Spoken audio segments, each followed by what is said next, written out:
Hello, welcome back. Let me tell you about some names you might not be familiar with. Virginia Hall, Vera Atkins and Noor Inayat Khan. You might not recognise their names, but those three women helped bring down Nazi Germany as part of a secret spy organisation set up by Winston Churchill. 75 years on, their incredible stories being told in a new film called Liberté, A Call to Spy. Let's speak to the writer, producer and star, Sarah Megan Thomas, who plays Virginia Hall in the film. Thank you so much for coming in this morning. I know you got a bit of an injury. Yeah, someone said break a leg on the way in, and I was saying to Louise this morning, I feel slightly ignorant that I don't know anything about these women. Their story is such a heroic one. Yeah, I mean, they're incredible stories, and frankly, I didn't know anything about them till I started doing the research, but they were three women in Churchill's secret army who fought for liberty in Nazi-occupied France. Tell us about the character. So you wrote it, you produced it, and you also play one of the characters, which is quite something in itself. Tell us about your character that you play, Virginia Hall. Yeah, so Virginia Hall was a woman with a wooden leg. She actually shot her foot off hunting when she was 27, and the American government wouldn't let her be a diplomat, which was her dream because of her disability, and she was a woman. And ultimately, she became a spy for the British SOE, and the spy the Nazis dubbed the most dangerous of all, because she was an organizer in Lyon. So they were desperate to get rid of this woman.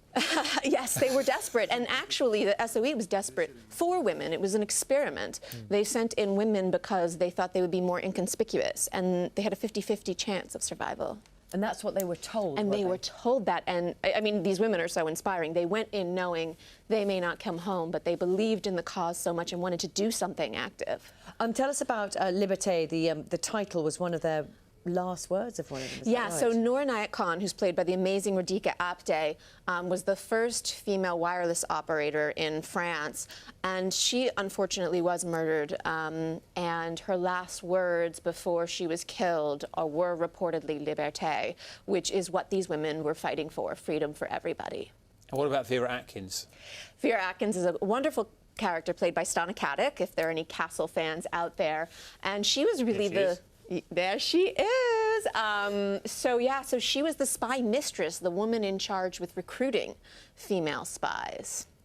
And just tell us, so the film is inspired. It's not kind of based. It's sort of based on them or inspired on them. How does it work? Yeah, so it's technically inspired by true stories. So what I did is I took this enormous amount of research, the SOE files, the OSS files, living relatives. Many people help with the research, and I use this as kind of background to tell the arc of their lives, but tell a greater story about three women from different backgrounds and nationalities uniting to resist evil, instead of any one of these spies could have a biopic made about them. That would be fantastic too. Yeah, it feels very sort of 2019, even though it's a 75-year-old story. Yeah, so we're very excited that we're going to be opening at the Edinburgh International Film Festival in competition with this film in the month that commemorates the 75th anniversary of D-Day, and also Scotland is where our UK-based spies historically trained. I suppose also, I mean, it's that by the nature of their stories, we don't know a lot of them because they were spies. It was wrapped up in secrecy for many years. You know, that's a really good point, because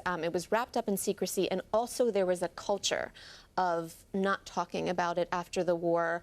These women did it because they believed in the cause. They didn't do it for any other reason, and very few of them talked about it, even to their own families. Virginia Hall didn't in depth to her own family after the war. So in terms of where you got your information from, how much research did you have to do? Because it's a few years in the making this as well, isn't it? I'm thankful to so many people. If you look at the special thanks in the end credits, I mean, there's just lists. But I mean, the CIA Spy Museum, so many individuals, intelligence records. But again, I use those facts because it's about three women as the arc of their lives, and I really wanted to stay true to who they were as individuals, but used that to make a fiction film that allows for this greater exploration. Explain because you really have hurt yourself. You're not really in character, have. though. No, Your character had a wooden leg. Well, I ruptured my Achilles tendon, and it's life imitating art. You know, I had to hide my real leg on set for so long, and we had prosthesis. My foot would be in beds. It would be tucked away, and so the tendon just got weakened, and I, post-shooting, was out for a jog, and it completely ruptured. And I have to say, I had so much respect for Virginia Hall before I shot the movie. Oh my gosh, I mean, just the challenges of not having, you know, both your legs is daunting. Oh, I know it's mending. Thank you very much. Yeah, it's mending. Thanks, Thank guys. you very much for coming to see Brilliant us. story, and it's wonderfully told as well. Liberté, A Call to Spy will have its world premiere, as you said, at the Edinburgh International Film Festival on Friday. Lovely to see you, Sarah. Thanks. That is it from us today. Charlie and Aga are here tomorrow from 6, and Danny Boyle is going to be on the show as well. He will. Enjoy the rest of your day. Have a lovely one. Goodbye.